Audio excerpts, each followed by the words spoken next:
Hi y'all, ഇന്ന് നിങ്ങൾക്ക് ഞാൻ കാണിച്ചു തരാൻ വേണ്ടി പോണത് ഭയങ്കര സിമ്പിളായിട്ടുള്ളൊരു ഇറച്ചിച്ചോറിൻ്റെ റെസിപ്പി ആട്ടോ.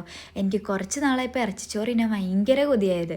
എന്നിട്ട് ഞങ്ങൾ ബീഫ് വാങ്ങിയപ്പോൾ അത് ട്രൈ ചെയ്തു. അപ്പോൾ നിങ്ങളൊന്ന് ട്രൈ ചെയ്ത് നോക്കൂ.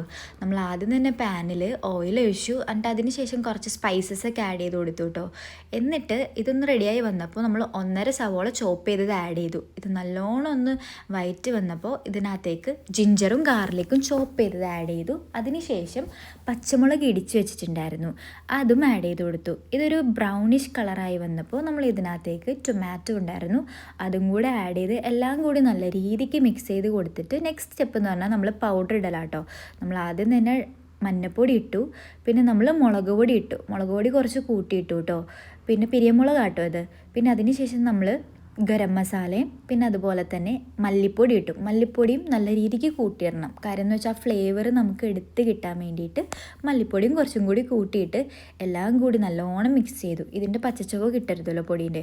നല്ല രീതിക്ക് കുറച്ച് നേരം മിക്സ് ചെയ്തതിന് ശേഷം നമുക്ക് ഇതിനകത്ത് പെപ്പർ പൗഡറും കൂടി ഇടണമായിരുന്നു കേട്ടോ. സോ നമ്മൾ എന്ത് ചെയ്തു, പെപ്പർ പൗഡറും കൂടെ ആഡ് ചെയ്തിട്ട് നല്ല രീതിക്ക് ഒന്നും കൂടി മിക്സ് ചെയ്ത് കൊടുത്തു. നമ്മുടെ ബീഫ് വാങ്ങിച്ച് വെച്ചതും കൂടെ ആഡ് ചെയ്തു കേട്ടോ. എന്നിട്ട് ഇതെല്ലാം നല്ലോണം മിക്സ് ചെയ്ത് കൊടുക്കുക. ബീഫിലേക്ക് ഈ മസാലാസ് ഫുൾ മിക്സ് ആവുന്ന രീതിയിൽ നല്ല രീതിക്ക് ഇളക്കി കൊടുത്തിട്ട് നല്ല വെള്ളം ഒഴിച്ചു കൊടുക്കണം കേട്ടോ. വെള്ളം ഒഴിച്ചു കൊടുത്തിട്ട് ഇത് അടച്ചു വെക്കണം.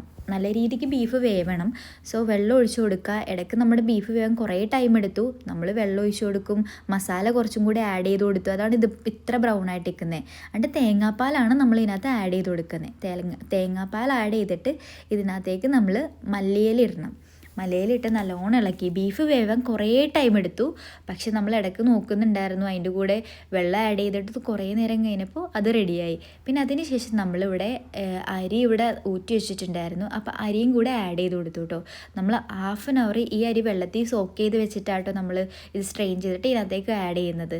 അരിയും കൂടെ ആഡ് ചെയ്ത് കൊടുത്ത് നമുക്കിവിടെ ഇറച്ചിച്ചോറിൻ്റെ റൈസ് കിട്ടിയില്ല. ഇവിടെ അവൈലബിൾ ആയിട്ട് നമ്മുടെ കയ്യിലുള്ള അരി വെച്ചിട്ടാട്ടോ നമ്മളിത് ചെയ്തത്. എപ്പോഴും നമ്മൾ മസ്റ്റായിട്ട് ചെക്ക് ചെയ്യേണ്ട ഒരു ഫാക്ടർ ഉണ്ട്, ഉപ്പൊന്ന് ചെക്ക് ചെയ്തിട്ട് നമുക്ക് കുറച്ച് കുറവാന്ന് തോന്നിയപ്പോൾ ഉപ്പും റെഡിയാക്കി. അങ്ങനെ നമ്മുടെ ഇറച്ചിച്ചോറ് സെറ്റായിട്ടുണ്ട് കേട്ടോ. നിങ്ങൾക്ക് വേണമെങ്കിൽ ഇടയ്ക്കൊന്ന് ഇളക്കി കൊടുക്കാം. കാര്യം എന്ന് പറഞ്ഞാൽ വെന്തിട്ടുണ്ടോ അടി പിടിക്കാണ്ടിരിക്കാൻ വേണ്ടി ഇടയ്ക്ക് വേണമെങ്കിൽ ഒന്ന് ഇളക്കി കൊടുക്കാം കേട്ടോ. ഇതാട്ടോ അപ്പോൾ നമ്മുടെ ഇറച്ചിച്ചോറ്. നിങ്ങളൊന്ന് ഫ്രീ ആകുമ്പോൾ ഇതൊന്ന് ട്രൈ ചെയ്ത് നോക്കുക.